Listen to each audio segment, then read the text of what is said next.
Saya Podcast Indonesia, podcast Fakultas Psikologi Universitas Pancasila, kanal psikologi untuk bangsa. Selamat pagi, Mbak Indah, apa kabar? Baik, selamat pagi. Halo semuanya. Iya, terima kasih sudah mau hadir di Si Podcast Indonesia, kanal psikologi untuk bangsa dari Fakultas Psikologi Universitas Pancasila. Ya, terima kasih. Tentunya senang sekali ya hari ini kita bisa berbagi dengan Universitas Pancasila, terutama Fakultas Psikologi. Kita mau ngobrol-ngobrolin hal-hal apa nih hari ini, Pak Iya, Sony? santai-santai aja Mbak, kita mau ngobrolin tentang ini kan lagi heboh soal Merdeka Belajar Kampus Merdeka, ya kan gitu ya. Kemudian dikaitkan dengan nanti itu akreditasinya itu apa namanya, apakah BAN PT masih berlaku ya kan? Apakah nanti kalau sudah international accreditation apakah masih perlu di-assess dan sebagainya, mau ngobrol-ngobrol dan pengalaman. Nah, sebelum sampai ke detail, Bapak Ibu sekalian, kawan-kawan dan adik-adik mahasiswa serta, para hadirin dan pendengar, saya Sony Suharso, kebetulan saat ini menjadi Dekan Fakultas Psikologi Universitas Pancasila. Saya kedatangan tamu saya, orang hebat, Wakil Rektor Bidang Pembelajaran dan Pengembangan Institusi dari Universitas Esa Unggul, yaitu yang amat terpelajar, calon doktor Ibu Endah Murtiana Sari, STMM. Halo Mbak, sekali lagi. Iya, Nih, kalau halo. tadi informalnya, sekarang formalnya gitu. Sehat-sehat Mbak, gimana? Ini jauh-jauh ya dari rumah ya ini ya? Pagi-pagi sudah berangkat ya? Ya, tapi ini jadi energi ya, I jadi energi see, yang oke. positif karena kita bisa berbagi dengan sivitas akademika di Pancasila ya, mungkin Siap. dengan seluruh sivitas akademika di Indonesia ya. Kita Iya, amin, ngomongin ya. akreditasi internasional ya. Betul. Kaitannya dikaitkan tadi dengan MBKM, Dengan dikaitkan IKU dengan ya kan? IKU Heeh. 8 ya. 8 IKU, ya Ya yang saat ini betul. kita semuanya sedang sama-sama berjuang lah ya, sama Iya, berjuang iya, untuk memenuhi betul. apa yang diinginkan oleh pemerintah sehingga masing-masing universitas bisa komple ya Iya, terhadap standarisasi yang dibuat oleh pemerintah. iya betul sekali. Nah, Mbak Endah kan ini malang melintang ya di berbagai, perguruan tinggi, kemudian di Esa Unggul. Ini sudah berapa lama nih di Esa Unggul nih? 2,5 tahun Dua ya, setengah dua tahun ya, setengah tahun. tapi luar biasa dan, Mhm. tampaknya Esa Unggul, naik terus ya rankingnya ya. Oh Ya ya, alhamdulillah, naik alhamdulillah. terus dan kebetulan teman-teman sekalian, kita ada kerjasama ya antara, Universitas Esa Unggul dengan Universitas Pancasila, sudah ada MOU kalau nggak salah minggu Mhm, lalu. mhm, Nah sekarang salah satu implementasinya, mhm. kita kerjasamanya nggak cuma pada tataran tanda tangan, tapi bagaimana kita bisa bersinergi. Mbak Endah, saya panggil Mbak Endah aja ya. Ya boleh Mbak boleh. Endah, Mhm. ceritain dong, ini sih apa sih? Apakah kalau sudah akreditasi internasional tuh kita nggak wajib memenuhi BAN PT? Ini mohon dicerahkan Mbak kita Mbak, monggo Mbak. Ya ya. Baik, mungkin, saya mulainya agak pelan-pelan ya. Ya, Artinya kepentingan akreditasi internasional sebenarnya adalah kepentingan rekognisi internasional ya. rekognisi internasional, oke. Bagaimana perguruan tinggi juga perlu membuat satu pengakuan ya di tingkat internasional Iya, bahwa program studinya, universitasnya itu sudah, bertaraf internasional. Nah, tapi ah, kita juga perlu tahu bahwa ketersediaan daripada sumber daya dan sarana dan prasarana kita apakah mendukung, ya. oke, Kemudian ini tentu semuanya dikaitkan kalau di kita dikaitkan dengan visi misi universitas. baik, Bagaimana, 2021 sampai 2025 ini kita memang, prepare to world class. Jadi oke, kalau kita udah prepare to world class mau nggak mau mesti rekognisi internasional itu dipenuhi ya. oke, Ini kemudian, secara umum yang lain sih mungkin pencapaian akreditasi internasional lebih ke arah Eee, pandangan dunia ya, pandangan dunia mhm, terhadap, universitas atau prodi kita gitu ya, di tingkat oke, internasional. Kemudian, kalau hubungannya dengan BAN PT, menurut saya BAN PT ini kan standarisasi di Indonesia yang memang harus kita penuhi iya, sebagai, ketaatan kita, eee, terhadap bisnis di universitas gitu iya, kan ya. Artinya BAN PT membuat satu standarisasi bahwa menjadi program studi atau universitas yang baik itu seperti apa. baik, Kemudian dia susun beberapa standarisasi kalau sekarang dengan standar 9 gitu ya, kalau dulu Iya, standar 7 dan lain-lain. iya. Kemudian perlu apa tidak? Menurut saya ini berbeda gitu ya, berbeda hal Oh, gitu ya. berbeda hal ini Berbeda ya? hal Oke. gitu. Tetapi pemerintah juga sudah menyampaikan bahwa kalau kita terakreditasi internasional itu setara dengan akreditasi unggul atau yang sekarang dengan Hmm, standar 9 itu dikatakan dengan standarisasi unggul. oke. Tetapi ini tentu dengan berbagai syarat, tidak Oh, serta-merta gitu. serta-merta, Misalnya oke. nanti kalau seperti itu semua orang tidak Pengennya lagi ke ban nggak PT. dan PT, oke. Ya tetap yang standar-standar yang ada di ban PT itu tetap harus terpenuhi. Oke. Sebagaimana gini, kalau dulu kita dengan standar 7 kita dapat A, kemudian sekarang kita internasional memenuhi dengan akreditasi internasional yang memang dipersyaratkan gitu ya dan yang diakui Iya, di SAPTO itu, maka kita disetarakan dengan unggul kurang 9.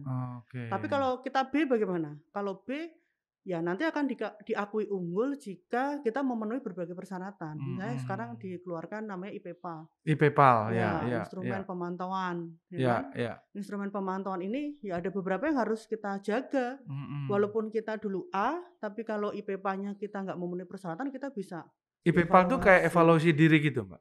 Enggak, Bukan IPPA juga? itu Tetap eksternal? aturan yang dikeluarkan oleh Ban PT untuk memonitor. Oh, monefnya gitu Ya, ya? MONEF yang dilakukan oleh Ban Oke. PT. Jadi kalau Sama 9 standar juga? enggak, jadi kalau mahasiswa Hmm. kita turun 10%, kita tidak bisa langsung otomatis akreditasi. Kalau sekarang kan A akan otomatis ke A. Iya. Tapi sekarang yang seperti apa yang otomatis itu? Tentunya kita harus tahu bahwa yang pertama jumlah mahasiswa kita nggak boleh turun Oke. 10%. Kemudian lulus tepat waktu itu harus sekitar 72 sampai Tepat waktu itu 75%. 3,5 tahun sampai 4 tahun 4 ya? tahun Oke. ya, itu pemantauan yang kedua. Kemudian Oke. dosen kita yang punya lektor ke atas Heeh. mesti di atas 70%. Wow, ada lektor kepala, guru besar itu ya? Itu makanya Baik. kita mesti mendorong semua dosen untuk memiliki kepangkatan. Iya, iya. Jadi sekarang kepangkatan yang dihitung adalah lektor sampai dengan guru besar itu sekitar 70%. Wow. Artinya kalau kita ada dosen baru, rekrutmen baru itu masih diperbolehkan. 30% belum memiliki kepangkatan sampai dengan asisten ahli. Oke, jadi saya ulangi ya Mbak Endah ya. 70% itu harus gelarnya lektor kepala ke atas. Lektor kepala sampai guru besar. Ya. Itu 70%. Ya. Oke. Nah, sisanya boleh 30%. Ya, diperbolehkan sampai masih 30%. Wow, berat sekali itu tampaknya ya. Itu gimana itu caranya itu? Menurut saya enggak juga ya. Oh, enggak juga. Karena kan Oke. sekarang memang dosen memang harus harus didorong untuk segera sekolah S3 gitu kan. Oke. Kalau dia lulus S3 kan minimal juga dia lektor. Iya. Minimal dia lektor. Kemudian ini sebenarnya adalah satu challenge untuk pengembangan dosen ya, pengembangan dosen. Jadi dosen-dosen yang kalau di SA Unggul itu usia di bawah 45 dia wajib doktor, wajib sekolah. Baik gitu, sekolah, baik ya. Dibiayai? Kalau dia tidak dapat beasiswa dari pemerintah, kemudian tapi dia sudah keterima, maka kita biayai. Oke, Gitu. Jadi baik. tetap pertama harus diajukan untuk beasiswa dulu. Baik. Di dalam IPPA ini tadi harus diperhatikan gitu. Iya. Indikator-indikator tadi ada indikator mahasiswa, kemudian kepangkatan dosen, kemudian lulus tepat waktu. Ya. Dan satu lagi adalah penelitian dosen. Penelitian dosen itu kalau di Borang 9 bicaranya adalah dia satu mandatori yang nilainya itu minimal 3,5. Nilai 3,5 ini kan ya sebenarnya 4 juga gitu. Kalau kita mau 4 berarti satu dosen satu penelitian dalam 1 tahun. 1 tahun minimum. Ya, dia punya publikasi minimal 1. Itu di Scopus atau di Sinta itu ada syaratnya juga? Apa saja, yang penting boleh nasional, boleh internasional. Kalau internasional kan satu publikasi mewakili 5 dosen. Jadi kalau Pak Sony punya dosen let's say 50, sebenarnya hanya butuh 10. 10 internasional. 10 internasional. Tapi kalau nasional dia 1:1. Itu yang namanya unggul. Atau baru standar saja? Ya, tadi kalau dibilang bahwa kalau yang B itu mau menjadi unggul harus apa? Nah, itu ada beberapa persyaratan di dalam IPPA itu. Nah, ini sudah dialami nih oleh kemarin saya dengar sharing dari UPI ya, Magister Manajemen UPI tadinya B menjadi A. Dengan berbagai persyaratan tadi gitu. Nah, itu nanti boleh di-sharing ya Mbak ya itu ya, kira-kira ya. Baik, sekarang kan teman-teman mungkin pengen paham nih Mbak, Mhm. pencerahan. Ya. Sebenarnya akreditasi internasional itu manfaatnya apa dan apa saja sih kok bisa membuat kita jadi bisa unggul? Nah, mungkin Mhm. silakan Mbak, ada Ya materi ya atau ya. apa yang mesti di-share mungkin monggo. Ini sambil Iya, ngobrol aja ya. iya ngobrol aja.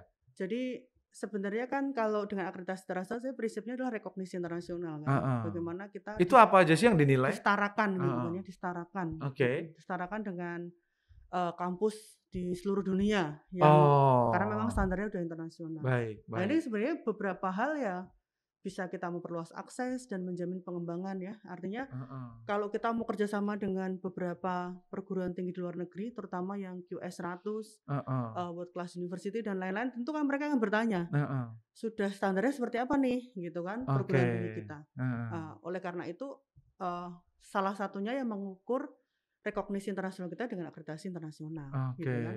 Kemudian ya mempromosikan ya, kita Mhm. perlu promosi sebenarnya. Mhm. Jadi kalau target dari Ban PT pemeringkatan selalu ada berapa sih jumlah mahasiswa asing kita gitu kan. Itu pertanyaan ya? Sebenarnya kan jumlah mahasiswa asing ini juga ada 1% kan, 1% dari total seluruh jumlah mahasiswa kita. Jadi kalau Wow. mahasiswa kita 20.000, mahasiswa asingnya ya bagusnya itu 200 orang. Heeh. Ini inbound ya, inbound yang Nah, datang ke kita. Ini kan perlu promosi. Kalau kita tidak oke. terrekognisi dengan internasional, bagaimana kita mempromosikan kampus Mhm. kita ya. Iya, iya, Kemudian iya. karena kita terrekognisi, dosen kita punya kesempatan untuk eee, mengajar, dosen lain berkesempatan untuk mengajar di kita, Heeh. ya. Kemudian itu di dalam borang juga diakui Oke. bahwa rekognisi itu menjadi invited speaker, menjadi Ah. pembicara-pembicara internasional itu kan harus terrekognisi gitu. Iya, iya, Nah, iya, ini yang iya, iya. merupakan Manfaat-manfaatnya ya manfaat. mungkin ya? Kemudian yang Oke. lain ya, kalau kita punya internasional, kita bisa bermitra dengan berbagai perguruan tinggi, kita Heeh. mensetarakan diri dengan mereka. Next. Heeh. Kemudian kita terbuka peluang kan, hibah-hibah Oke. internasional, Iya, hibah iya. untuk penelitian maupun hibah-hibah yang Banyak lain juga. manfaatnya lah ya, banyak mudahan. Nah, Iya, boleh gitu. cerita nggak Mbak, standar internasional itu apa aja nih yang dinilai apa aja nih? Atau Mmm, apa sebelumnya ada apa nih, ada beberapa jenis ya. internasional ya? Jadi kalau kita bicara akreditasi internasional yang diakui oleh pemerintah Yang itu diakui oleh pemerintah? sesuai dengan Permendikbud Oh, 83, oke. 83 tahun 2020. Jadi saya agak flashback sedikit dulu, Heeh. Esa Unggul juga pernah melakukan akreditasi internasional, tapi Wow, dengan yang tidak diakui? asik, Oh, kemudian dulu hampir hampir banyak juga sih perguruan perguruan tinggi yang tinggi. menggunakan ini. Oke. Seperti Telkom University, Mmm, kemudian, waktu itu ada Mercubuana juga pakai, mhm. Widya Tama Bandung, Unisula Semarang, banyak sekali. Jadi Untuk akreditasi nasional asyik ini. ada kemudian di Jakarta juga ada beberapa. Oke. Kita juga ada berkumpul di grup dan waktu itu sebelum muncul Permendikbud 83. Kita Oke. sudah pernah mendapatkan sertifikasi itu. Heeh. Nah, ini sebenarnya adalah langkah awal, kita melatih Oke. lah ya, kita bicaranya adalah Latihan, latihan. latihan gitu Nah. kan. Bagaimana sih internasional itu menghendaki sebenarnya borangnya nggak jauh beda. Cuman Oh. yang berbeda dari ada yang di Permendikbud 83 itu, Heeh. kebetulan kita sudah asesmen dengan AKAS ya, dengan AKAS, AKAS AKAS ya. nggak ada sini ya? AKAS tuh ada IKKR Oh, yang pertama IKKR, itu, oke. tapi dia yang tergabung di dalam External Quality Assurance Result itu Oh, ada apa aja di iya. dalamnya gitu. Next mungkin? Heeh. Nah ini Ini yang lain-lainnya yang ya, anak lain-lain. kita, Jadi ada oke. Hong Kong, ada macam-macam Wow, gitu, banyak sekali yang mhm. diakui cuman berapa yang oleh pemerintah Ini kita? semua diakui. Oh, ini semua Yang diakui. Permendikbud semua diakui, Oke. Next Mas mungkin ya. Next. Nah, Nah. coba next lagi. Ya yang AKAS coba, next. Nah ini. Ini yang salah Ya, satu yang diakui ini oleh yang diakui oleh pemerintah. pemerintah dan ada di Sabto. Di Sabto. Di Sabto juga ada kalau Oke. kita lihat. Nah ini dia membership dari IQER. Oke. Jadi, dan berlakunya dia 6 tahun, makanya kita AKAS pilih singkatannya apa ya, Mbak, ya? Coba AKAS mundur itu mundur nih, lagi. The Nah, Agency of Quality Assurance. The Agency for Quality Mhm, Assurance through the Accreditation for Study Program. mhm, Oke, itu AKAS namanya. Iya, Ini AKAS. pusatnya di mana nih? Di Kayak di Jerman, Jerman ya? I see. mhm. Oke, oke. Jadi ini yang kita lagi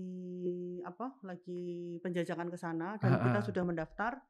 Kita sedang menunggu tahapan berikutnya itu penyusunan dokumen. Oke. Jadi di AKAS sendiri sekarang juga antrinya udah panjang. Panjang, I see. Itu Kita berbayar ya, Mbak Indah ya? bayar, semuanya bayar. Oh, Jadi oke. di AKAS ini antrinya kita saja sudah mendaftar dari 2 bulan yang lalu ya, Heeh. nanti visitasinya paling cepat itu bulan Maret 2022. Wow, Jadi memang antrinya panjang setahun dan lebih ya? Hampir setahun yang ya? universitas di Indonesia yang mengikuti AKAS itu banyak sekali. I Banyak see. sekali. Jadi memang dia sudah kita Mmm. kalau mendaftar langsung diberikan jadwal, kemudian visitasinya nanti di Bulan Maret berapa? 2022, 22? mendapatkan sertifikatnya sekitar Agustus 2022. 2022. Jadi memang Oke, panjang. Jadi iya memang iya. kalau mau akreditasi harus segera sekarang sudah mulai menyusun Oke. gitu. Karena UNJ juga menggunakan AKAS, Heeh. Telkom University juga menggunakan AKAS, yang kemarin Heeh. sudah berhasil adalah UPI. UPI, UPI YAI. Bandung. Oh, UPI Bandung, Tas Mhm. Pendidikan, oke. Ya. Ya. Ya ini beberapa borangnya saja sih Oh, ini sebenarnya yang contoh-contoh. Nah, membedakan ya. yang bedanya antara borang 9 standar dengan internasional standard ada samanya atau ada bedanya? Kalau lihat bisnis prosesnya kan sama aja, Mbak Endah? Ada sama ada berbeda. Oh, ada Jadi berbeda juga? kalau internasional itu lebih ke arah bagaimana kita menggaransi sistem pembelajaran Quality assurance-nya? dari mahasiswa masuk, kita tata kurikulumnya, kemudian sebenarnya awalnya dari kita mendefinisikan dulu profil lulusan. Profil lulusan, CPL-nya ya? Profil lulusan kita mau apa sih sebenarnya, psikologi ini mau apa? Ya. Nah, kemudian dari situ nanti ada CPMK gitu ya. Heeh. CPMK-nya dibagi-bagi dari profil lulusan yang sikap umum, keterampilan khusus, keterampilan umum itu Iya kita iya bagi-bagi ke iya CPMK. iya. Kemudian ke sub-sub CPMK. Nah, itu Heeh. dari kurikulum itu sudah kita susun dengan industri. Oh. Memang maunya industri memang seperti itu. Iya Jadi iya iya iya kita iya. juga berdasarkan dari hasil tracer study kita. Oke. Dari hasil tracer study itu menginginkan apa sih industri yang menyerap lulusan kita seperti apa. Oke. Kita adopt di kurikulum, kita adopt di CPL, CPMK, dan sub-sub Oke, CPMK. jadi tetap harus komunikasi dulu dengan industri ya? Semuanya kurikulum itu disusun dengan industri dan kemarin kita waktu mengajukan dengan AKAS menyusun kurikulumnya namanya UBE ya, Outcome Based Education. Outcome Based Education. Kita mengundang industri. Industri kita undang, kita pengen tahu apa sih maunya industri gitu kan.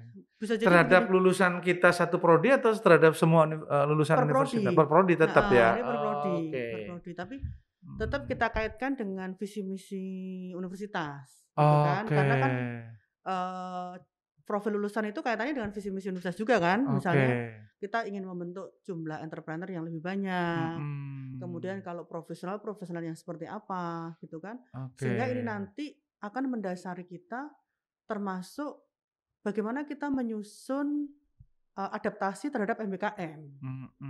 Karena begitu kita tahu maunya industri, kita lebih mudah mengadaptasi MBKM-nya. Nah, dalam konteks contoh nih, Mbak Endah Fakultas Psikologi atau Prodi Psikologi, itu kan kita kan profesinya bisa di mana-mana.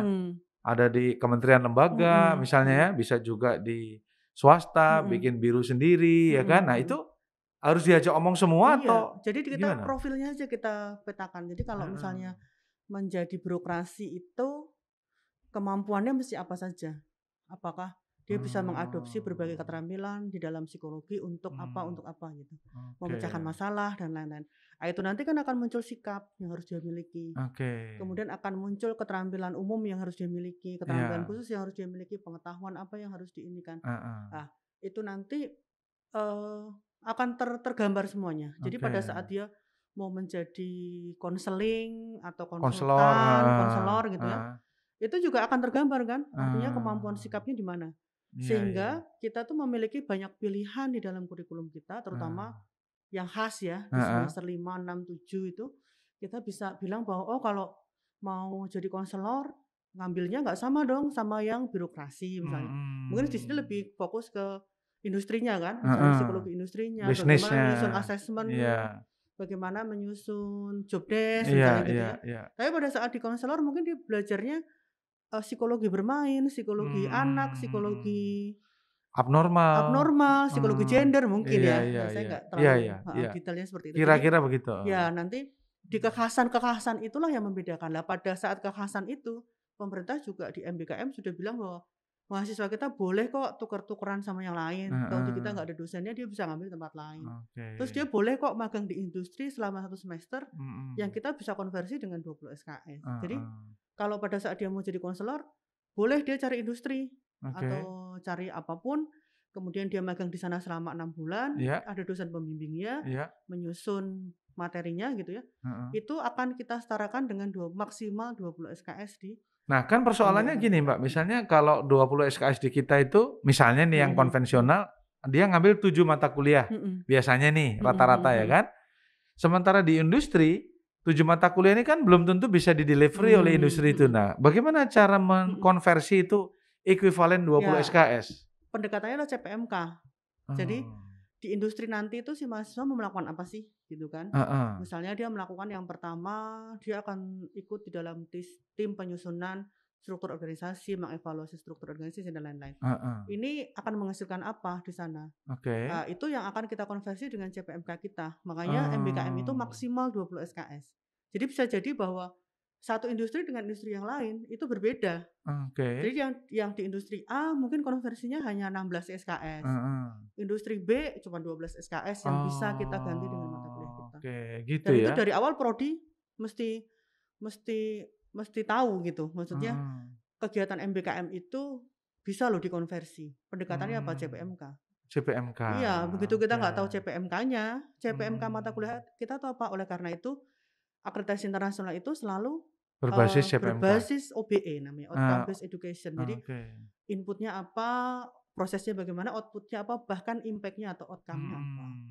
Oleh karena itu ya memahami OBE ini menurut saya tidak dalam konteks akreditasi internasional sebenarnya banyak hal.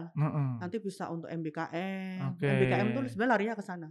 Jadi begitu kita paham, oh ternyata kurikulum itu harus dipetakan. Satu dengan misalnya dulu kan KKN gitu kan, mahasiswa ada KKN atau kerja praktek, misalnya psikologi itu kerja praktek gitu. Itu kan hanya kita hargai 3 SKS, karena kerja prakteknya juga mungkin hanya kulit-kulitnya. Misalnya cuma sebulan, cuma 3 minggu, 1 bulan gitu kan. Sekarang kenapa mahasiswa itu tidak dicarikan tadi magang di industri? Syukur-syukur dia bersertifikat, gitu kan, magangnya bersertifikat. Sekarang pemerintah juga programnya banyak. Magang bersertifikat, dikasih uang mahasiswanya. Kemarin kita juga pertukaran mahasiswa merdeka itu juga nanti akan dapat uang dari pemerintah. Insentif dari pemerintah ya. Pertukaran mahasiswa ke luar negeri dan lain-lain itu. Jadi memang menurut saya arahnya ke sana ya. Semua orang akan berpikir kalau mau MBKM-nya mudah, kurikulumnya perbaikin gitu. Makanya dia ada hibah kurikulum ya. Karena memang hibah kurikulum itu sebenarnya untuk mengubah kurikulum. Kurikulum dijadikan OBE, dipetakan, dan kemudian bagaimana mengadaptasi MBKM-nya. Jadi minimum 3 kegiatan tuh di hibah kurikulum. Apa aja itu, Mbak? Minimum, jadi boleh dimodifikasi pertukaran pelajar, boleh dimodifikasi magang di industri, mengajar di sekolah juga boleh. 3 itu minimum lah ya. Minimum 3 dari 8 klaster yang minimum yang harus diambil itu. Jadi boleh apa saja. Jadi kita memberikan satu ruang kepada mahasiswa kita. Kalau kamu mengajar di sekolah itu akan mengkonversi mata kuliah ini. Kalau kamu magang di industri akan mengkonversi mata kuliah ini. Kalau kamu ikut proyek desa, kamu akan mengkonversi ini. Kayak gitu harus. Jadi kita sudah sangat adaptif. Dan bahasanya Pak Menteri kan MBKM itu belajar berenangnya di lautan. Kalau kita kan belajar berenang di kolam renang. Gitu kan. Jadi lebih luas. Baik.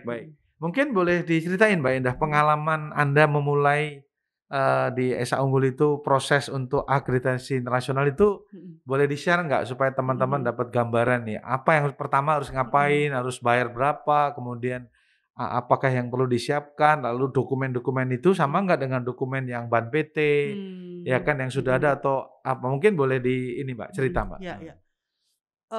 Jadi proses akreditasi itu hampir sama ya. Jadi pertama juga tentu kita harus menyusun tim, Kemudian di sisi lain kita menyusun tim, maka tim prodi atau tim universitas?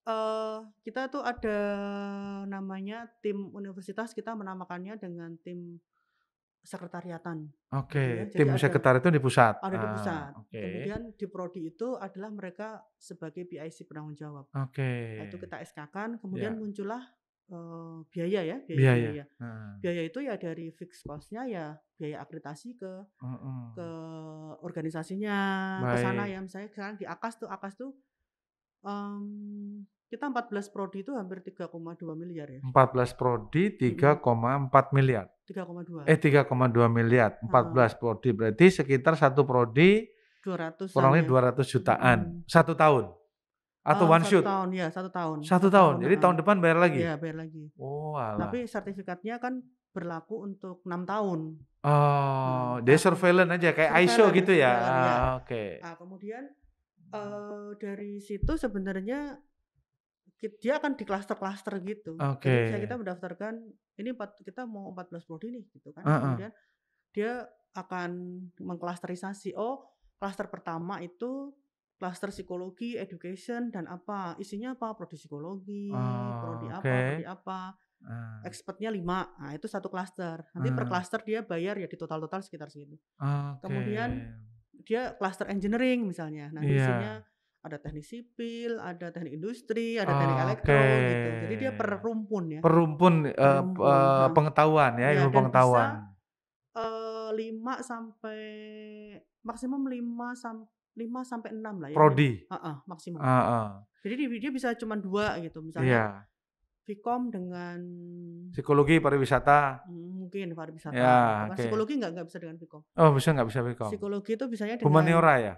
Humaniora. Sama farmasi mungkin ya?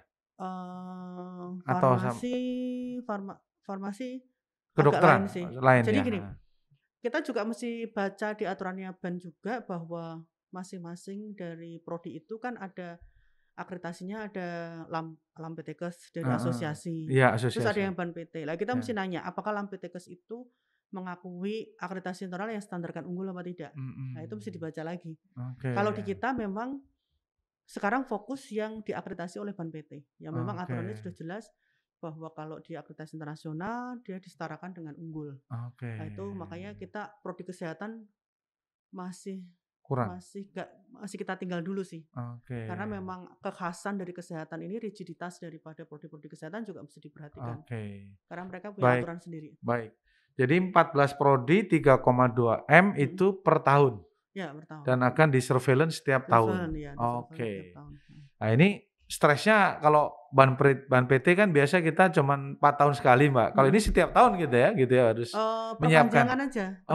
Tapi dia datang kan? Enggak. Enggak datang juga. Tapi checklist ada dong ya, sudah ya. Nah, tadi nilai sekian itu termasuk di dalamnya adalah nilai visitasi ya. Termasuk dia kunjungan ke sini ya. Untuk tahun pertama, tapi untuk tahun kedua lebih murah. Enggak sampai sebesar itu. Baik. Enggak sampai sebesar. Itu hanya untuk yang pertama. Iya.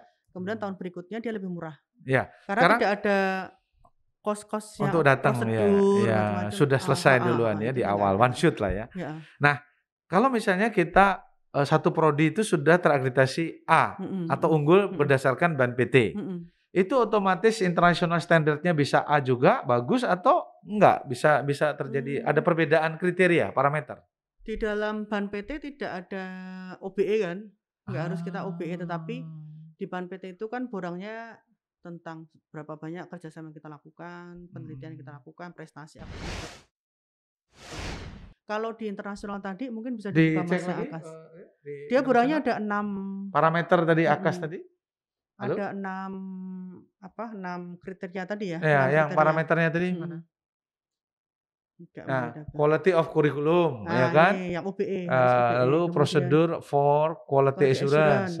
Terus learning, teaching, and assessment of student, ya kan? Itu harus dari sistem pembelajaran informasi akademik kita mesti menginformasikan bagaimana jadwal itu disusun, bagaimana proses teaching, bagaimana asesmennya. Itu evaluasi ya? Ya. Kemudian student admission itu penerimaannya. Jadi kita ada berapa banding berapa sih yang diterima sama yang nggak terima. Artinya semakin tersaring dengan ketat itu semakin baik. Ya. Misalnya 1:1 itu lebih buruk daripada 1:4. Ya, mungkin gitu. Gitu ya. Artinya yang masuk itu tidak semuanya diterima, tetapi ada seleksi. Ada seleksi. Nah, ini di sini juga jelas nih. Consistently applied bagaimana mendefinisikan awalnya dan kemudian mempublish regulasi di setiap tempat untuk student admission. Jadi sistemnya harus clear dari awal itu. Apa, kemudian seleksinya seperti apa, prosesnya seperti apa, dan lain-lain. Kemudian teaching staff, apa nih Mbak teaching staff itu? Harus ada kualifikasi, jadi misalnya operator, technical apa gitu, dia harus ada sertifikasinya, transparan prosedur tentang rekrutmen ya, prosedur tentang mengembangkan karyawan. Staff itu terlibat di dalam teaching. yang berkualitas dan ini kompeten Heeh. untuk melakukan itu. Jadi itu Oke. dosen tadi, Ini dosen dosen termasuk tadi di ya? dalamnya, Nah, ini learning dosen. resource and student support-nya, lalu Mhm. public information-nya. Ya. Mhm. Ada Jadi 7 ya? ada 7. Ada 7. Mhm. Sebenarnya nggak terlalu complicated ya Enggak, jadi ketimbang kita ban enggak PT ya? jadi lebih sederhana, Hmm. tapi kan tadi dia tuh menggaransi bagaimana proses pembelajaran Jadi itu bisa lebih ke terjaga. SPMI kali ya Mbak ya? Iya. Quality assurance lebih kalau kita di jaminan mutunya ya? Di penjaminan mutu ada di nomor 2 untuk pembelajaran, coba nomor heeh. 2. Ini ya, ini Nah, Procedure of Quality heeh. Assurance itu Ya, salah tapi satunya. untuk higher education institution policy and associate procedure ya, untuk Heeh. quality assurance-nya bagaimana kita menjamin. Jadi misalnya kurikulum itu disusunnya bagaimana tadi dengan industri, kemudian dari Oke. industri kita melakukan apa sehingga sampai ditetapkan menjadi kurikulum gitu Oke, kan. OBE ya. Kemudian OBE-nya itu per mata kuliah itu seperti apa Oke. dan lain-lain. Jadi Nah yang di sekarang sini dalam menggaransi ke kerangka atas. ini Mbak Endah, kan industri kan macam-macam. Mhm. Misalnya ambil contoh nih, prodi psikologi, Mhm. ada di industri manufaktur, Mhm. ada di industri jasa yang banyak kan, konsultan. Nah itu prioritas kita menentukan industri mana yang kita ajak omong, apa semua berdasarkan track record apa itu student tracer study, atau hanya yang prioritas saja yang paling banyak diterima di mana gitu? Jadi bisa dengan penyebaran yang paling banyak mungkin ya. Jadi misalnya industrinya psikologi itu misalnya bisa dengan profesi tadi, profesi lulusan atau profil lulusannya seperti apa. Misalnya di manufacture dia sebagai HRD, staff. di BUMN HRD, di yang lain HRD. Kita mungkin bisa mengundang manajer HRD di BUMN misalnya. Jadi bukan industrinya dong ya? Ya, sekarang profilnya seperti apa kan juga dia mewakili industri kan? Iya. Industri. Kemudian satu lagi alumni itu harus kita ajak bicara. Nah, pada saat dia belajar pengalaman menarik apa yang bisa dia dapatkan selama pembelajaran, kemudian dia mensarankan untuk improve apa. Kontribusi apa sih yang bisa diberikan? Karena waktu kita nanti visitasi juga harus menghadirkan alumni. Alumni minimum 2 orang dari setiap prodi itu 2 orang dan dia akan wawancara. Pengalaman dia selama berkuliah di Pancasila seperti apa, kerjanya gimana, kemudian apakah pengetahuan yang dia miliki itu related nggak dengan yang dia pelajari. itu akan ditanya ya? Ditanya. Jadi ada student yang masih aktif, ada alumni, kemudian dosen yang diwawancara ya dosen, alumni, student yang masih aktif, kemudian dari industri. Jadi nanti kita juga kenapa kita harus bekerja sama dengan industri dalam menyusun kurikulum? Nanti pada saat akreditasi juga mereka ditanya. Selama ini diajak omong nggak? Gitu, dilibatkan nggak? Masukan-masukannya apa gitu kan? Kemudian apakah mereka melihat lulusan dari Universitas Pancasila ini cukup terserap oleh industri apa tidak? Jadi itu juga perlu kita jalin kerja sama jangka panjang menurut saya dengan industri, dengan alumni, dengan existing yang memang mahasiswa masih aktif, dengan dosen dan staf, mereka akan diwawancara semua dan itu menjadi tadi di borang nomor 5 tadi. Di akreditasi internasionalnya tadi. Nomor 5 tadi itu tentang merupakan compliance enggak? comply apa enggak? Ya, apa yang diceritakan SOP-nya ternyata bicara dengan alumni, bicara dengan industri dan lain-lain itu ternyata benar nggak itu dilakukan gitu kan? Benar nggak mereka mendapatkan masukan yang memang sesuai apa tidak? Gitu. Iya. Oke. Jadi guys, teman-teman sekalian, ternyata waktu bikin kurikulum itu nggak bisa kita duduk sendirian terus kita ngarang-ngarang. Apalagi MBKM. Kita mesti ngajak ngomong industri, gitu ya Mbak Endah ya. Kita mesti ngajak ngomong alumni. Kita mesti ngajak ngomong dosen maupun mahasiswa yang masih ada di sini, ya kan? Kemudian kita juga mungkin banyak pihak yang kita omong dengan yang diajak omong untuk menentukan OBE-nya tadi ya, outcome based education kita itu maunya ke arah mana. Karena harus link and match. Dan pada saat nanti diakreditasi, mereka pun ditanya juga, waktu kalian bikin kurikulumnya fakultas psikologi atau fakultas teknik atau apapun lah ya, itu industri diajak omong nggak gitu. Kalian melibatkan ini nggak? Nah kalau nggak, berarti sebenarnya kita proses aja udah salah atau kurang tepat atau kurang punya ada nilainya gitu. Kira-kira gitu ya Mbak Endah ya. Oleh karena itu tadi di IPPA juga kaitannya apa? Lulus tepat waktu itu minimal 75%. Karena apa? Begitu kurikulum kita sesuka-sukanya kita nggak ramah dengan industri, kemudian diadop oleh industri susah gitu ya. Kita juga akan kesulitan. Mahasiswa tuh ini apa sih mahasiswa kok nggak lulus-lulus gitu, mungkin mata Oke, kuliahnya nggak terlalu jelas mau jadi apa gitu iya, loh.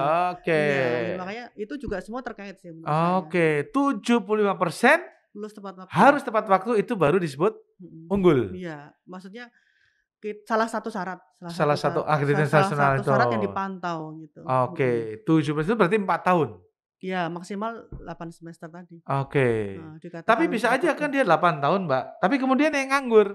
Nah, ini juga dinilai juga nggak? Tadi yang masa tunggu lulusan itu kaitannya. Masuk juga ya Masa berarti ya. tunggu lulusan. Oke. Jadi kalau di Borang Standar 9 itu kan masa tunggu lulusan ya maksimum 6 bulan kan. 6 bulan maksimum. 6 bulan. Oke. Tapi paling bagus ya 2 bulan, 3 bulan terus dia sudah mulai Sudah bisa bekerja. diserap oleh Ya, industri. jadi memang Oke. kita mesti mengelompokkan dulu beberapa IKU ya, beberapa IKU. IKU itu adalah ini indikator kinerja utama atau KPI ya? Iya, KPI. Oke. Misalnya IKU 8 dikaitkan dengan kerjasama itu apa? Misalnya pencapaian nomor 2, nomor 6, nomor 7 misalnya. Kemudian IKU di Borang 9 standar itu apa? Oke. Kemudian ini semuanya harus diawasi oleh Ban PT melalui IPPA tadi. IPPAL. Ya, instrumen pemantauan tadi. Oke. Nah, kemudian ini dikaitkan lagi dengan apakah yang IKU-IKU ini tadi dengan akreditasi internasional itu mempercepat gitu. Nah, pasti relatednya pasti ada. Mestinya ke sana ya. Relatednya pasti ada. Oke. Jadi itu yang menyebabkan kenapa kita mesti akreditasi internasional, karena kita paham gitu. Kenapa itu harus dilakukan? Karena ini sekali kita berjalan gitu kan. 2-3 pulau terlampaui gitu ya. Oke. Semuanya bisa terlampaui Iya, dan iya. akan mempermudah cara kerja kita. Beda artinya kalau kita sibuk mencapai IKU yang nomor 2 misalnya, harus banyak-banyakin kerjasama, rekognisi dan lain-lain. Tapi kita nggak sadar bahwa itu tuh kaitannya apa sih dengan yang lain. Harusnya antar IKU itu interkoneksi ya Mbak ya, ada koneksinya. Harus kita harus lakukan pemetaan. Jadi oh ternyata dengan menyusun kurikulum OBE itu bisa mencapai ini gitu kan. Jadi kalau prosesnya benar. Jadi industri diajak, kalau industri diajak kita punya lebih banyak industri untuk tempat magang mahasiswa. Bisa gitu, itu mencapai IKU juga. Kemudian nanti rekognisi yang lain-lain, oh ternyata industri bisa mengajar di kita. Kaitannya dengan apa?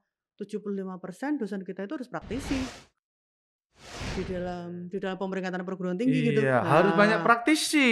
Jadi dia benar-benar memiliki pengalaman mengajar, kemudian pengalaman di industri dan lain-lain yang dibawa ke kampus. Jadi dosen juga harus paham industri, industri juga harus mau ngajar di kampus kira-kira gitu ya Mbak ya. Dan sekarang di MBKM itu salah satu program dari pemerintah untuk dosen ya, untuk meningkatkan kemampuan dosen magang di industri. Dosen juga harus magang, bukan mahasiswa aja. Dan gitu itu ya? dibayar. Kita sebagai dosen. Jadi, yang bayar pemerintah? Iya, bayar pemerintah. Kemudian outputnya apa? Outputnya adalah perbaikan kurikulum. Outputnya adalah perbaikan kurikulum. Yang match dengan industri. Tadi, nanti OBE lagi untuk akreditasi internasional. Jadi memang kalau kita lihat satu dengan yang lainnya, kita mappingkan tuh sebenarnya satu dengan yang lainnya saling mungkin terkait. Tidak hanya dosen ya Mbak, tenaga pendidikan juga dong? Itu boleh Serkom. Hah? Lewatnya sertifikasi kompetensi. Ya, tapi dia kalau magang juga boleh dong? Programnya belum ada. Oh, belum ada. Tapi kemarin pemerintah membuka magang untuk tendik dan dosen, tapi udah lewat. Kemarin terakhir tanggal. Iya, sayang itu ya. Itu diberikan sertifikasi kompetensi setara dengan BNSP. Kalau kita bayar ya sekitar 8 jutaan. Wow. Dan itu gratis. Iya. Dan kemarin kita juga dapat tendik sama dosen. Nah Mbak, ini ada tahap-tahapannya. Mungkin bisa diceritakan nih maksudnya gimana nih Mbak? Mengenai sertifikasi internasional ya. Yang pertama tentu tadi ya, outcome based education. Ini ya, kita harus mengadopsi outcome based education. Jadi turunannya kurikulum ya Mbak? Iya, kurikulum. Oke, teman-teman jangan lupa nih OBE ya. Oke, lanjut. Ya. Kemudian dari situ kita memodifikasi SPMI. Kemarin kan SPMI adalah Satuan Penjaminan Mutu Internal. Standar. Oh, standar penjaminan mutu internal. Oke. Yang sesuai dengan ini. OBE. Jadi kemarin juga saya ikut BIMTEK-nya Dikti belum lama lah ya, belum ada sebulan. Bahwa SPMI ini harus dilaporkan, harus diinput di dalam dashboardnya Dikti juga. Oh, namanya? SPMI Kemendikbud. Oke. Nanti dari coba itu nanti SPMI-nya bagaimana itu? Ya. Kemudian kita harus ini self study, artinya LED tadi ya. Self study itu melakukan evaluasi awal. Gap-nya mesti dilihat antara. Ini setiap tahun ya, Mbak ya? Untuk evaluasi diri? Kalau evaluasi diri kan kaitannya dengan Borang? kalau di kita sih IKU ya. Oh, dengan IKU IKU. program studi. Setiap tahun dapat insentif dari mereka kalau misalnya mencapai. Dan itu PJM lah yang melakukan ya, penjaminan mutu. Oke. Dia tayangin misalnya rasio dosennya udah mulai berbahaya nih misalnya. Misalnya 1:30, ini udah 1:35 misalnya. Iya, Dia, iya. SDM mesti rekrut dong gitu. Jumlah dokternya kurang nih. Iya, iya, SDM iya. mesti ini. Kemudian kepangkatannya ada dosen baru mesti diurus dan lain-lain. Itu sebenarnya adalah evaluasi diri. Baik, baik. Kemudian Terakhir? ya asesmen terhadap borang tadi. Setelah kita gap-nya diketahui ya tinggal menyusun dokumennya aja sih sebenarnya. Pemenuhan dokumen-dokumennya. Dan ini akreditasi itu masalah bagaimana kita juga memperbaiki dokumentasi di dalam dokumentasi administrasi di ya. dalam akreditasi. Kalau kita sekarang sudah model dulu yang internasional, borangnya dari asesor apa yang diminta, kemudian dokumennya itu sudah kita linkkan semua secara soft copy. Jadi semuanya tuh modelnya di-scan semuanya. Scanning semua, di-scan, kemudian upload, tinggal diklik aja misalnya. keluar semuanya dia. Saya pengen dokumen apa, tinggal diklik. Jadi kita tidak lebih cepat mencarinya. Nggak lihat lemari lagi, bosan ini nyari lagi, udah kuno itu udah ya. Nanti kalau diperlukan lagi kan kita tinggal mindahin saja. Iya. Jadi misalnya kita akan mencari SPMI tentang pembelajaran atau standarisasi akademik ya, sudah kita scan semua. Nanti kita tinggal klik, ini dokumennya, jadi bisa. Jadi investasi di bidang teknologi informasi juga harus kuat dong Mbak dalam ini rangka terutama ini. OBE nih. OBE itu harus ada bukti implementasinya. Bukti implementasinya, maksudnya gimana tuh? Jadi setiap CPMK itu kan setiap mata kuliah itu kan harus diukur. Misalnya CPMK mata kuliah. CPMK mesti tahu teman-teman, capaian pembelajaran mata kuliah. Oke. Jadi misalnya untuk pertemuan 1 sampai dengan 4 dalam rangka mencapai IKU CPMK 1. Oke. Itu terbukti dengan apa? Tugasnya. Tugasnya memang mengacu ke sana. Jadi kalau kemarin pemerintah juga bilang harus berbasis project base dan case study misalnya. Problem base sama project base. Project base dan case study. Nah, itu dibuktikan, dibuka proyeknya apa yang dia buat oleh mahasiswa, tugasnya itu apa. Nah, itu semuanya kita dokumentasikan dalam LMS kita. Nah, itu yang nanti akan dilihat dan itu harus minimum LMS penting LMS. Dua semester. Itu internasional ya. Dia memang harus kita menggaransi ada buktinya, ada evidennya bahwa proses itu sudah berjalan minimal 2 semester. 2 semester. Ya. Jadi antara SPMI dengan external accreditation itu nyambung ya Mbak, itu harus melengkapi ya. Tapi kalau kita tertib di dalam dokumentasi kemudian mulai memperbaiki ya. Kalau saya bilang sih akreditasi itu salah satu cara kita memperbaiki dokumentasi. Betul. Dan itu juga ada self improvement ya Mbak ya. Oh, kita kurang di sini nih. Kurang di sini nih gitu ya. Oke. Nah, dalam kerangka tadi Mbak, international accreditation, itu kan ada cost yang harus dibayarkan itu. Nah, itu pembebanannya ke siapa ini? Maksudnya kalau di Esa Unggul kebetulan memang reputasi dan akreditasi itu ada di Warek 1. Warek 1 kalau di Prodi Wadek 1 atau Kaprodi kira-kira gitu ya.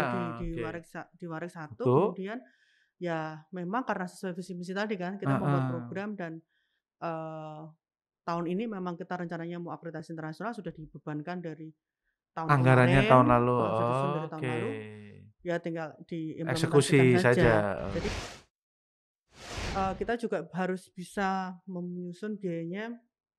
Ada tadi ya, ada fixed cost yang terkait dengan asesor, kemudian ada juga biaya yang kita gunakan untuk membangun tim tadi, harus konseling. Konseling itu kan ada tahapannya ya, misalnya dari menyusun OBE-nya berapa kali. Kemudian itu di tingkat universitas. Di tingkat universitas. Jadi kalau sekarang sih sudah jalan di tingkat prodi. Kemudian nanti kita tingkat konseling tingkat universitas. Nah, dan ini ada keuntungan karena kita kemarin menang hibah kurikulum kan. Jadi mau nggak mau kan itu harus dilaksanakan. Baik. Jadi, berapa itu ya menangnya kalau hibah kurikulum itu berapa M ya, Mbak? Enggak sih, kemarin cuman 5 jutaan per prodi atau per ya, kita dapat 6 prodi. 6 prodi luar biasa ya. Jadi yang kita juga artinya itu bisa digunakan untuk itu duitnya cepat nggak turunnya atau kerja dulu langsung kasih udah turun. yang lewat Oke. ini universitas dari Langsung pemerintahan. cepet ya itu ya? Itu Nah, cepet. kira-kira Mbak, suka dukanya nih dalam Mhm. pengalaman, Mhm. Mbak Endah Mhm nih, mhm mhm. mempersiapkan baik Mhm. MBKM Mhm. maupun International Accreditation, Mhm itu mhm. suka dukanya apa nih? Oh. Boleh diceritain nggak supaya kita juga, dapat insight nih gitu? Mhm. Jadi memang di dalam kita ingin mencapai sesuatu pasti isu utama masalah leadership ya. Leadership Ya, leadership, leadership ingat itu tuh leadership, ya leadership itu menjadi sesuatu yang isu yang harus orang mau tidak mau kalau kita jadi pimpinan, ya apa ya, merangkul, mau merangkul, mau ngopeni itu loh. terus mau Misalnya berkorban, ya. ya, misalnya dulu apalagi kan, satu perubahan paradigmanya dulu kita tidak pernah ikut hibah-hibah gitu ya, kemudian Heeh. sekarang ada hibah banyak sekali Iya, di MBKM dan ini pengalaman baru untuk semuanya. heeh. Jadi begitu ada program dari pemerintah, kita adakan rapat rutin gitu. Rapat rutin, Misalnya oke. pada saat kurikulum itu, kan hanya yang akreditasi A yang boleh Iya mengajukan. iya. Jadi, ya semua akreditasi A kita undang, ini ada hibah Mmm, seperti ini, proposalnya ini. mmm. Nanti setiap Senin jam 9 kita rapat lagi ya. Setiap Senin Persiapannya heeh, rapat, persiapan persiapannya sudah rutin seperti itu ya? apa, kemudian Oke. kesulitannya apa, Iya iya iya. kemudian yang dibutuhkan apa, ya akhirnya itu bisa meng-encourage untuk prodi-prodi itu Oke mengajukan oke, dan itu harus ada evidennya ya? proposal. Mana Iya rapatnya? Rapat iya rutin rapat rutin rapat iya rutin, itu iya, kemudian mana? Ya kemarin kan gitu. IPD juga kita dapat. Ya ya ya ya. Kemudian pengiriman mahasiswa ke luar negeri yang ISMA, Heeh. kita juga surprise ini dapat kita ngirim 44 mahasiswa yang terseleksi bisa 11. Oke. Jadi rata-rata juga ke Amerika, ke UK dan lain-lain. Itu juga Wow, sama, keren ya. kita adakan rapat nih dengan KUI. Heeh. Kemudian, "Bu, pesertanya gimana?" Kita bilang sama prodi, "Kita minta dong satu prodi itu minimal 2, 3 orang untuk ikut." Tapi kan Heeh. kita nggak tahu TOEFL-nya, Bu, nggak usah dipikirin TOEFL-nya, kalau masalah TOEFL urusannya KUI. Jadi kita Eee, bagi-bagi tugas. oke. Udah pilih mahasiswa yang menurut prodi itu bagus, Bagus, heeh, udah kirim. biarkan nanti Itu KUI S2 Pak, Mbak? S1, S1, mhm. oke.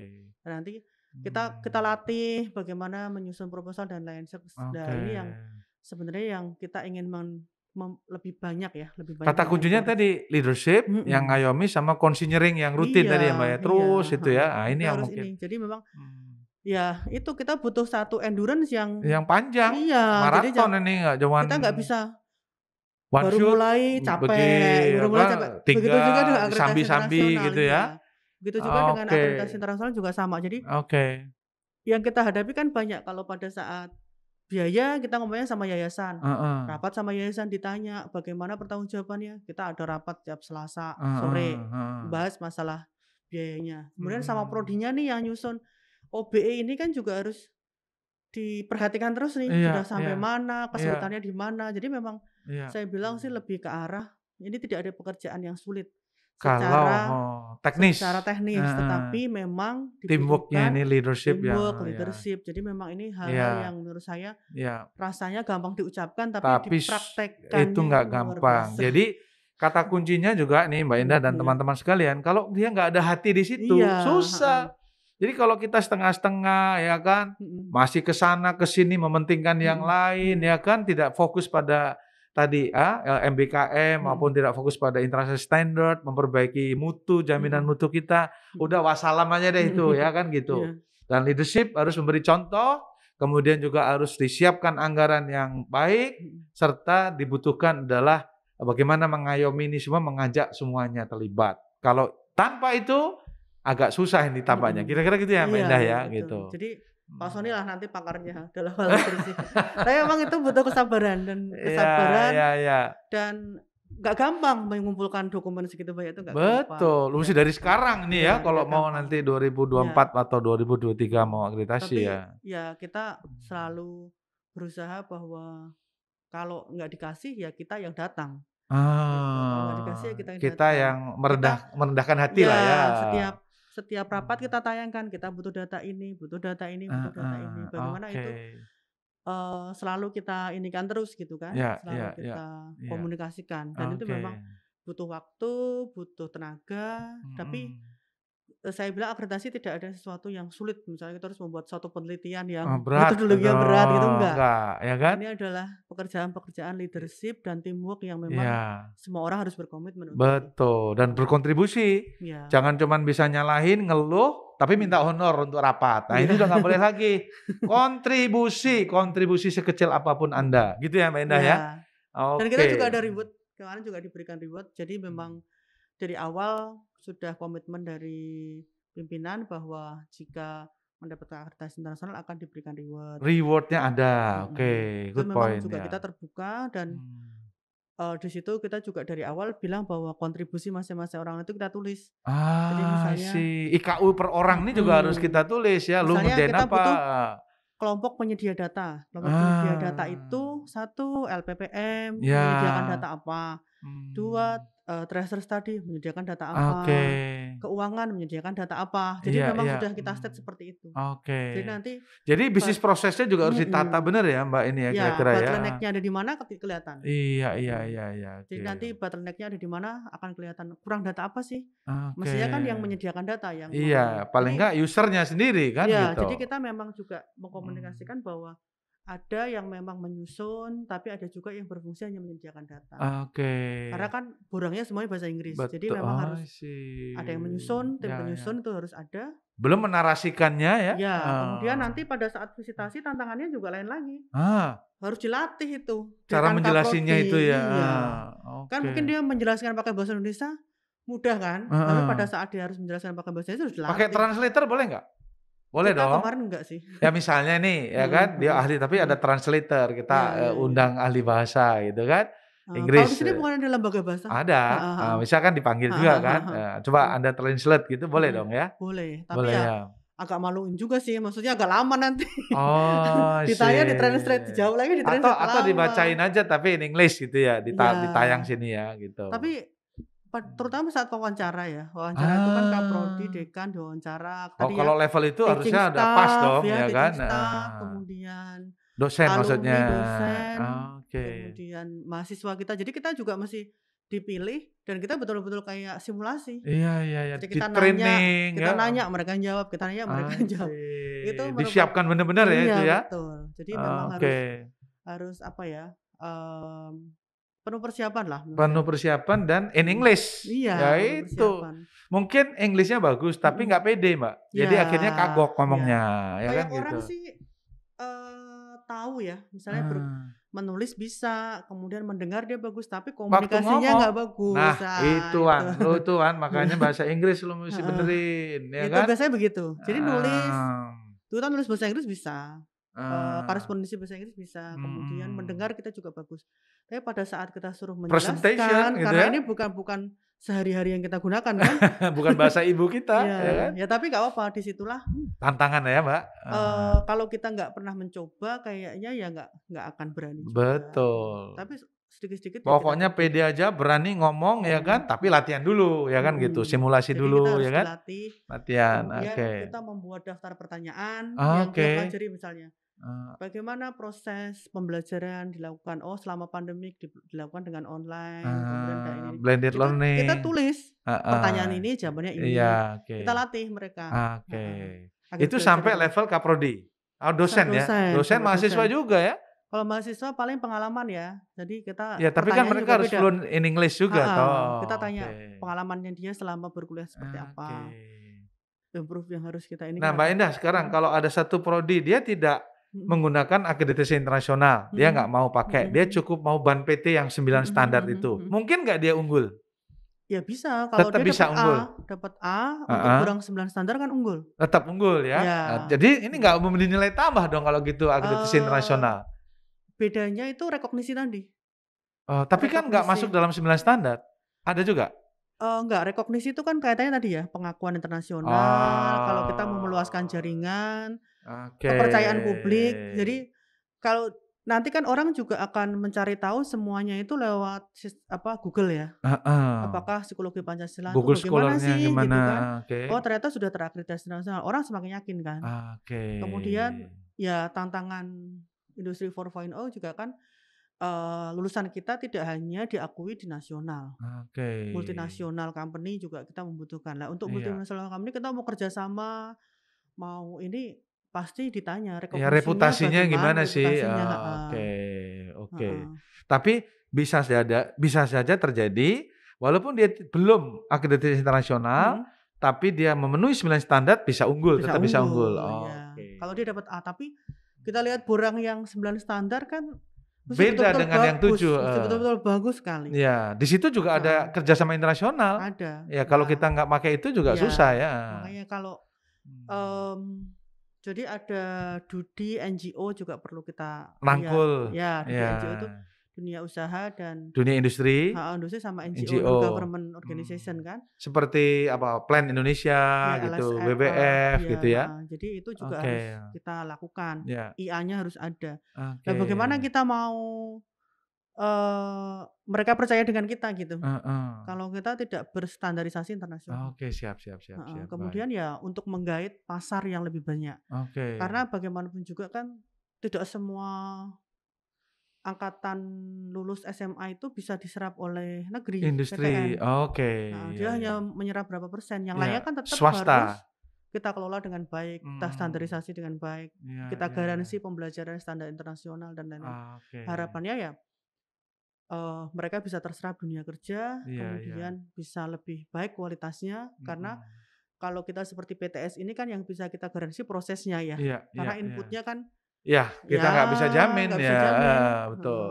Kita mungkin Kadang-kadang dapat limpahan dari PTN-PTN yang nggak betul, keterima ya kan. Tapi jadi tidak menjamin mereka jelek dong, Mbak, ya kan? garansinya di prosesnya. Di prosesnya. Prosesnya kita garansi. Oke. Nah, proses di garansi itu kalau di kita untuk persiapan internasional ini kita membentuk klub bahasa Inggris misalnya.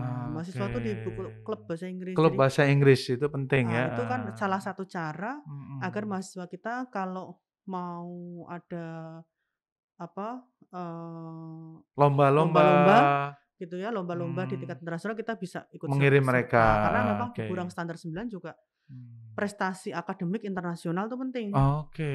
Bagaimana mau mencapai Unggul? Burang 9 tapi dengan kriteria unggul, tapi kalau Iya. kita nggak bisa nih membreakdown untuk mendapatkan prestasi akademik internasional harus apa, untuk mendapatkan Programnya apa? kerjasama internasional Aktivitasnya harus apa? Nah, kan semuanya saling terkait sebenarnya. Jadi Iya. tidak bisa kita bilang kita nggak mau akreditasi internasional sama aja kan sama-sama unggul. Heeh. Berbeda, rekognisi Oke. internasionalnya kita tidak pernah dapatkan gitu. Oke. Dan rasanya sih untuk mencapai kenapa akreditasi internasional itu disetarakan dengan unggul karena rekognisi tadi. Jadi intinya dua-duanya bisa harus ya jalan. wajib. Iya, Oke. karena Ini apalagi kita proses. swasta ya, Mbak ya. Menggaransi proses. Menggaransi proses, iya. karena kita inputnya nggak bisa menentukan. Beda sama negeri PTN. Dia langsung ada standarnya. Ya, mereka pun juga berlomba-lomba internasional di Oke. PTN. Walaupun sudah tahu inputnya bagus, tetap mereka berlomba-lomba untuk akreditasi internasional. Bahkan diberikan target tuh di Wow. PTN itu.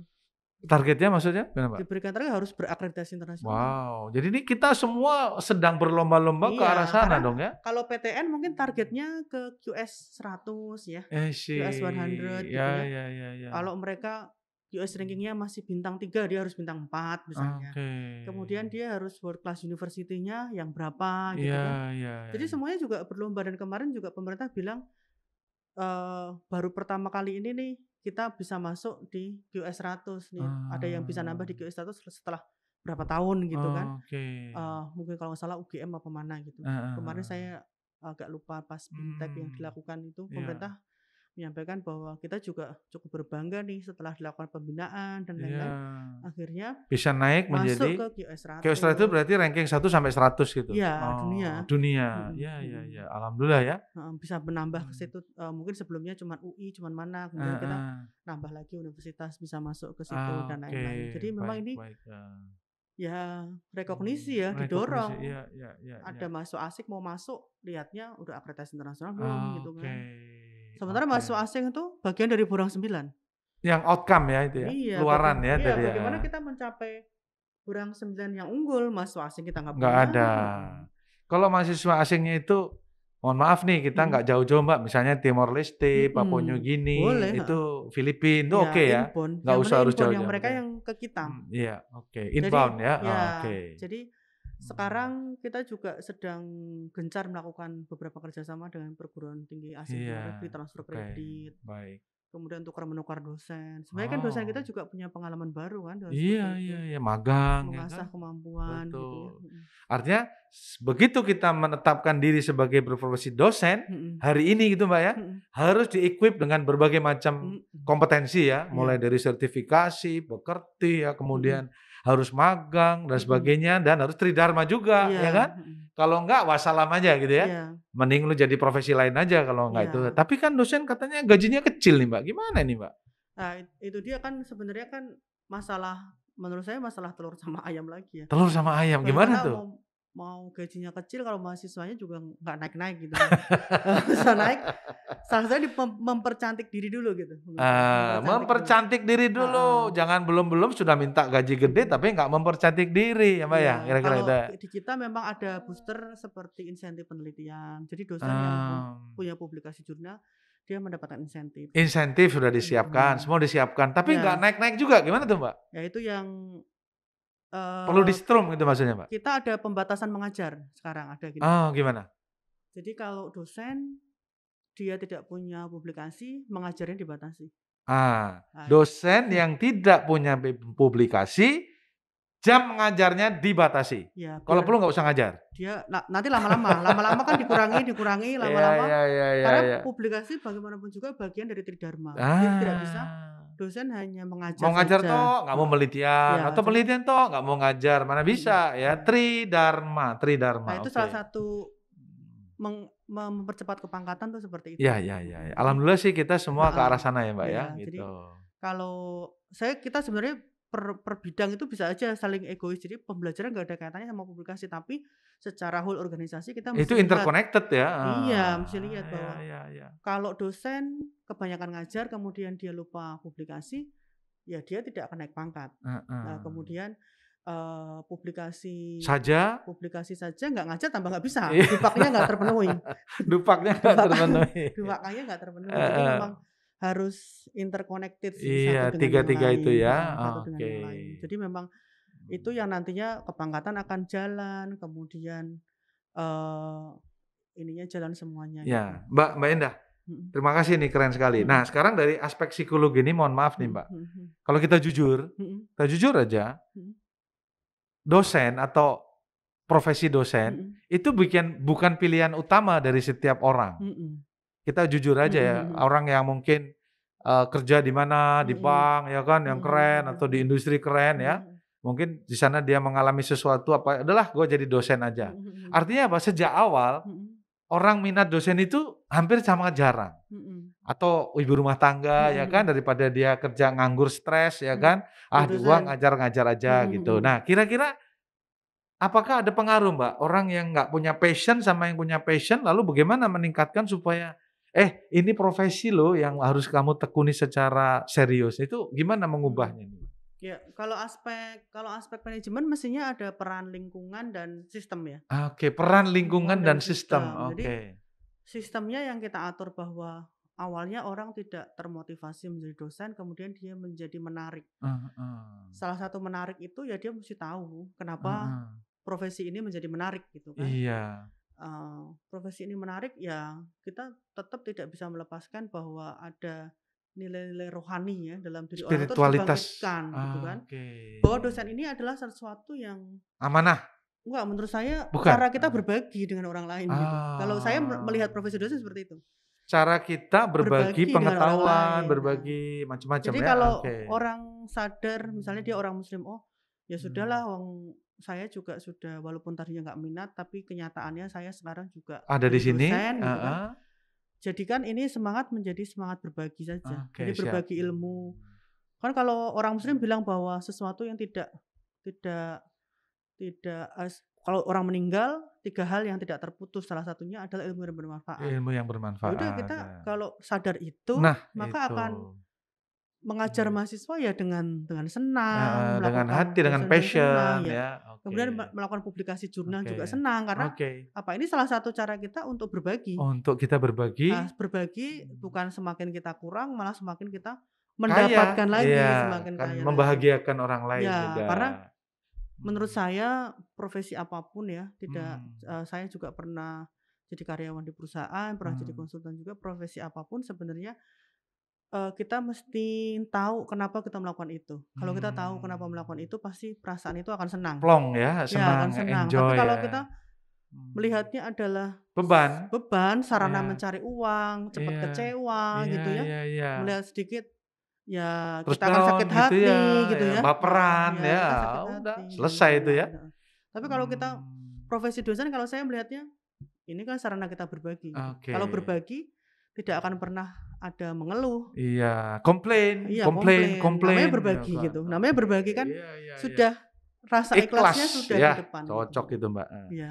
Mbak Indah, ini di penghujung kita, waktu kita, mungkin mohon izin nih Mbak, pesan-pesan nih Mbak, saran-saran atau ya pesan-pesan lah ya kepada pimpinan bagaimana, dosen teknik gimana itu. Dari pengalaman ini apa Mbak kira-kira bisa disampaikan ke teman-teman yang mau menyiapkan MBKM maupun menyiapkan International Accreditation? Ya, silakan Mbak. Ya, baik, terima kasih Pak Sudi. Sebenarnya agak berlebihan juga sih. Saya juga dalam konteks masih belajar. Tapi saya mungkin di sini berbagi saja. Mungkin kalau pesan-pesan mungkin agak terlalu berat keren gitu itu ya. Agak berat gitu. Mungkin berbagi saja. Memang dalam konteks kita sebagai pimpinan memang perubahan paradigma dan perubahan dunia yang semakin berubah, kemudian dengan adanya COVID dan lain-lain menjadikan kita memang harus lebih wise lah melihat sesuatu. Kemudian walaupun ada kondisi seperti ini, tapi yang namanya target kita dalam pekerjaan kan bukan menjadi alasan gitu ya, bukan menjadi alasan. Kemudian ketika kita menginginkan sesuatu gitu ya, kita mesti ingat bahwa seorang pemimpin itu adalah dinilai berhasil ketika dia berhasil melayani gitu ya. Melayani, dia harus serving others. Ketika dia berhasil melayani. Jadi semakin kita bisa melayani banyak orang, maka kita semakin dinilai sebagai pemimpin. Melayani itu maksudnya begini. Kalau kita sebagai pemimpin udah orang mau ketemu kita susah, baperan gitu ya. Kemudian kita mendengarkan keluhan-keluhan kita udah sensitif dan lain-lain. Berarti kita mesti cek apakah kita memiliki kemampuan itu untuk apa melayani gitu ya. Kemudian apalagi konteksnya MBKM ini butuh sekali support dari pimpinan. Iya. Misalnya kita ikut program berbagai hal, ini ada program ini Bu, saya butuh rekomendasi dan lain-lain. Langsung hari itu taken. Sebisa mungkin secepatnya. Kita harus jangan dilama-lamain. Dalam konteks kita nggak bisa ketemu orang, WFH dan lain-lain. Kirim email, gitu. Kemudian lakukan secepat mungkin, maksimal 1 hari itu orang sudah mendapatkan 1 kali dapat sudah ada respon. Orang sudah mendapatkan apa yang diinginkan. Itu menurut saya itu melayani gitu. Jadi dulu karena saya pernah di SDM lama gitu ya. Kemudian saya pernah di Mercu Buana itu juga sebagai kepala biro SDM, di SA Unggul juga kemarin saya jadi direktur merangkap kepala biro SDM. Artinya kita mesti punya lah kemampuan melayani orang gitu ya.